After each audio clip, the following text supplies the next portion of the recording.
तो चलिए गाइस, आज हम लोग बात करने वाले हैं कि थंडरबोल्ट्स के ट्रेलर के रिव्यू के बारे में कि किस तरीके से हमें लंबे समय के बाद कोई ठीक-ठाक चीज़ देखने को मिली है, लेकिन उतनी भी ठीक देखने को नहीं मिली जितना कि हम एक्सपेक्टेशन कर रहे थे थंडरबोल्ट से। तो शुरुआत के अंदर हमें दिखाया जाता है कि ब्लैक विडो किस तरीके से अपनी आम ज़िंदगी जी रही होती है, जो वैसे ही वो आम ज़िंदगी जीती है और उसके साथ ही साथ जो दूसरे सारे लोग हैं जो एक्स-आई के साथ हैं और वो भी है, तो वो आराम से सारी ज़िंदगी जी रहे होते हैं। और अगर दूसरे कैरेक्टर्स की बात करूँ तो जैसे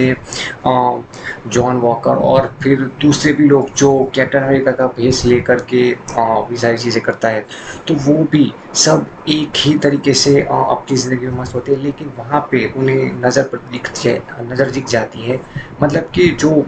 न्यूज़पेपर के अंदर जो होल्डिंग्स होते हैं वहाँ पे वो वगैरह पे कि भैया जो हमारा विंटर सोल्जर है उसकी कोई ना कोई चीज़ बाहर आई हुई होती है या कुछ ना कुछ तो क्राइम उसने किया होता है कि जिस वजह से वो लोग सारे उससे भाग रहे होते हैं या उसके पीछे जा रहे होते हैं, वो तो मुझे भी क्लियर नहीं है। लेकिन मैं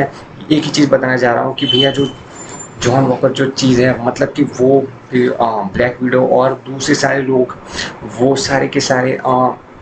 एक खुफिया बेसमेंट, मतलब कि जो एक खुफिया बेस होता है वहाँ पे लड़ने के लिए जाते हैं। वहाँ पे एक दूसरे आदमी की एंट्री होती है जो कंप्लीटली निहत्था और उस टाइप का होता है जिसके पास कोई भी पहुंच नहीं होती, लेकिन वो रियल में सबसे ज़्यादा मतलब पावरफुल कैरेक्टर कहूँगा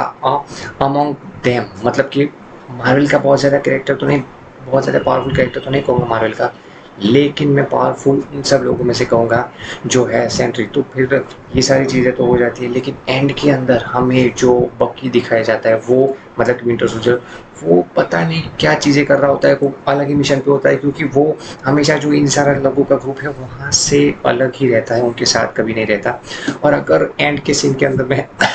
दिखाऊँ तो विंटर सोल्जर वाली जो वाइब है हमें जो आ जाती है, क्योंकि वहाँ पे अगर विंटर सोल्जर की बात करूँ तो वो जैसे कैप्टन अमेरिका के पीछे होता है वैसे ही यहाँ पे इस मूवी के अंदर हमें देखने को मिल सकता है कि भैया वो कम्प्लीटली इस जो ग्रुप है 5 आदमियों का, जिसमें एक सेंट्री भी है, वहाँ पे ये जाने का ट्राई करते हैं, मतलब कि कुछ भी तरीके से उन्हें डिस्ट्रॉय करने का ट्राई करता है। और अगर मैं बात करूँ मूवी के डायरेक्शन की तो उतना ज़्यादा भी मज़ा नहीं आया, क्योंकि अगर आप ट्रेलर को देखोगे तो उतने ज़्यादा आपको फाइटिंग सीक्वेंस नहीं देखने को मिले, जो कि एक डिसअपॉइंटमेंट मैं कहूँगा। क्योंकि अगर आप मार्वल मूवीज़ देख रहे हो तो आपको फाइटिंग सीन्स के लिए आप एक्साइटेड होते ही हो, और उतने सारे फाइटिंग सीन्स भी नहीं देखने को मिले, जो कि एक खुफिया बेसमेंट में था और फिर मतलब कि खुफिया उनका जो बेस होता है वहाँ पे बेसमेंट में नहीं। और दूसरी जो चीज़ है वहाँ पे जब ये बग की देखने को मिलता है, मतलब कि ब्लैक विडो सॉरी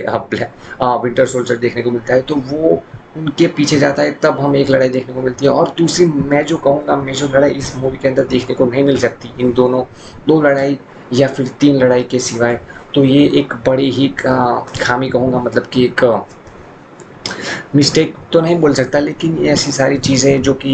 मुझे नहीं लगता ये उतनी भी हिट हो सकती है, क्योंकि एक हाइप होता है, जैसे कि आयरन मैन का हाइप था, फिर कैप्टन अमेरिका का था, थॉर का था, इवन डेडपूल एंड वोल्वरिन का भी है, मतलब कि था क्या है भी। लेकिन मुझे नहीं लगता कि यार ऐसा हाइप इस थंडरबोल्ट का होगा कि भैया ये 1 बिलियन कमा लेगी या फिर 1.5 बिलियन कमा लेगी। मुझे नहीं लगता कि ये मूवी का box office around 500 million dollar भी हो सकता है, क्योंकि ब्लैक विडो मूवी 2021 में आई थी, मतलब उस टाइप की कोरोना काल चल रहा था, लेकिन फिर भी उसने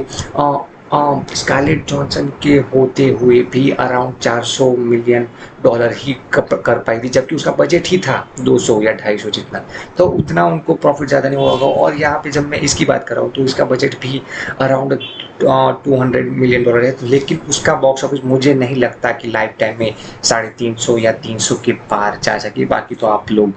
कमेंट सेक्शन में कमेंट कर सकते हो, और लाइक भी करो, शेयर भी करो और सब्सक्राइब भी करो।